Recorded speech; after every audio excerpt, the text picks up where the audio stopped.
Hi everybody, Mars here, the golf professional at Southwick Park Golf Club.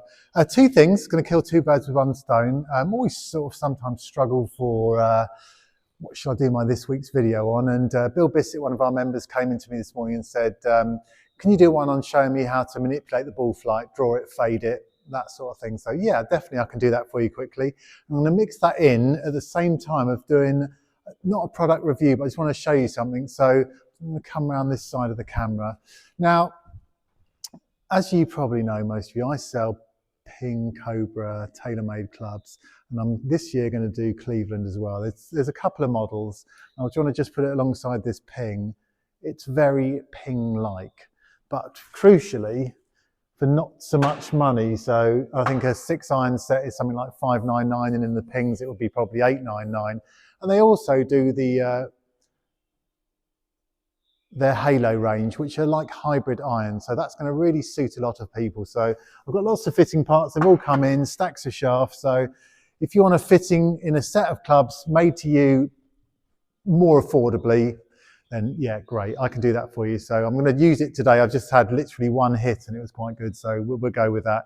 And I'll use it to show you the part of the video that I need you to understand. So let's take one step back first, and you probably shouldn't need to worry about manipulating ball flight in terms of fades, draws, hooks, slices, low ones, high ones, if you haven't really nailed off the straight one. And that is the hardest shot to hit in golf, isn't it? The straight shot. And it's to a borderline impossible, as this club is curving around your body, adding spin, for you to hit it straight as an arrow. So you can obviously hit it straight and you get it to land where it wants, but it'll probably at some point have a little bit of movement on the flight.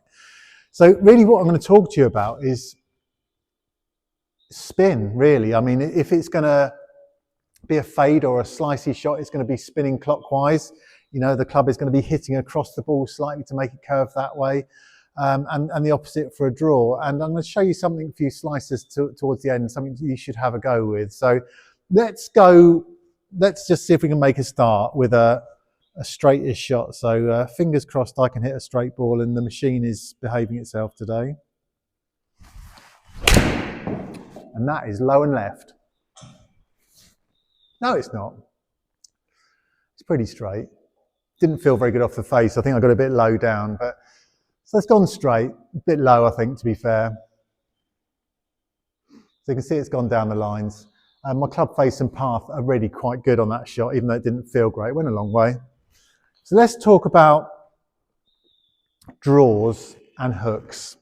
So for this straight shot, I've tried to just stand against the squareness of the mat.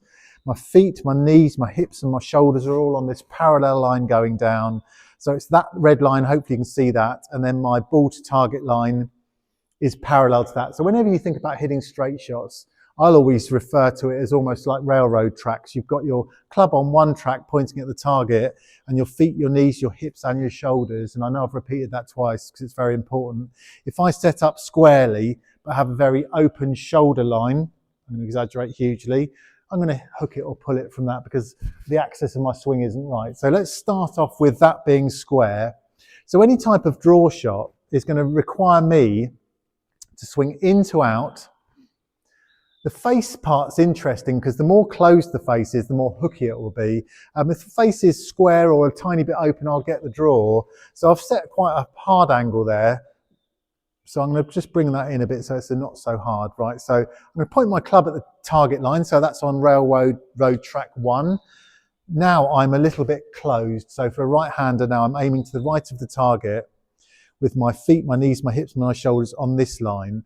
If I trust myself with my straight swing and swing along the line of my toes a little bit more, I will get, if I get it right, a more draw type flight. You'll see it curving there, hopefully on the screen. So draws on the whole will go a bit further and a bit lower. I mean, that's run out some crazy distance, almost 200 yards, but the carry distance was 170. So probably 5 yards for me further than a good one. So that's that.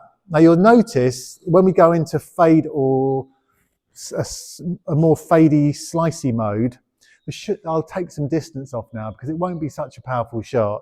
So club still on the target line, feet open, swinging on my this line to reverse that spin a little bit.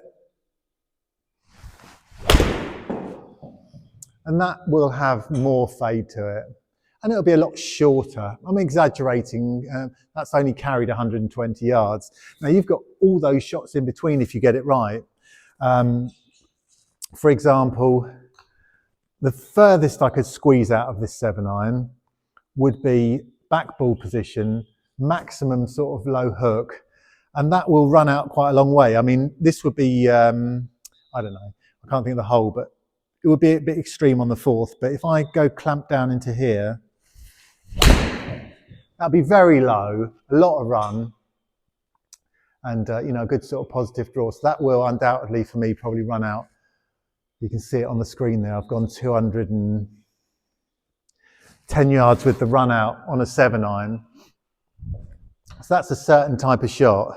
I'm using big extremes here now, because I'm trying to use the same amount of force through it to give you the right idea. What's the worst I could do with this 7-iron? I'm going to move it forward in my stance, stand a long way open. Now, this is almost like a bunker shot.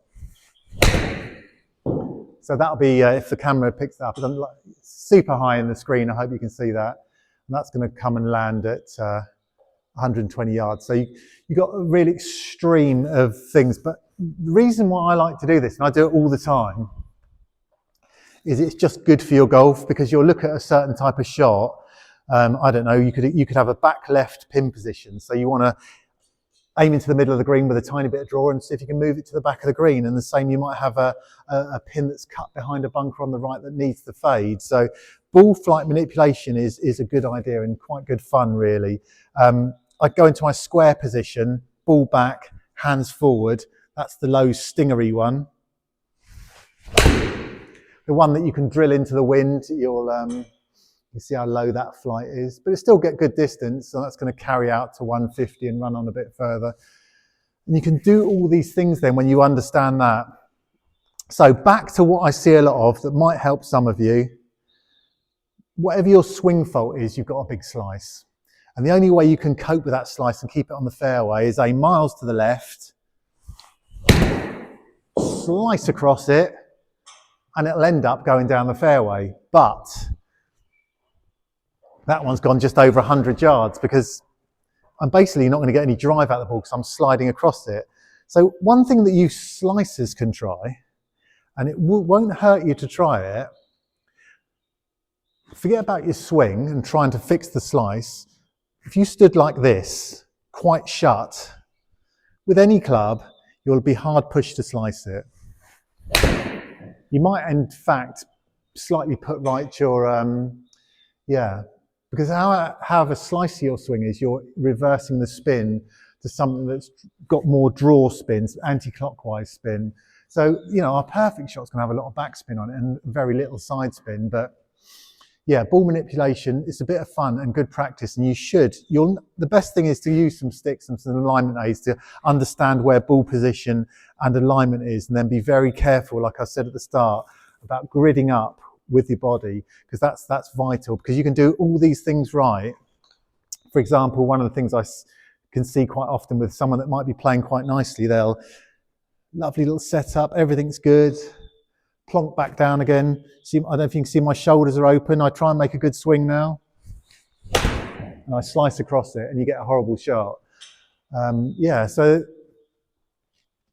have a practice, and if you're interested in any of these Cleveland products, please let me know, because that's my first hit with it. It's good, it's powerful, it's very, very much like the Ping to look down at as well. So yeah, it's got a nice profile. Hope you enjoyed that. See you all next week.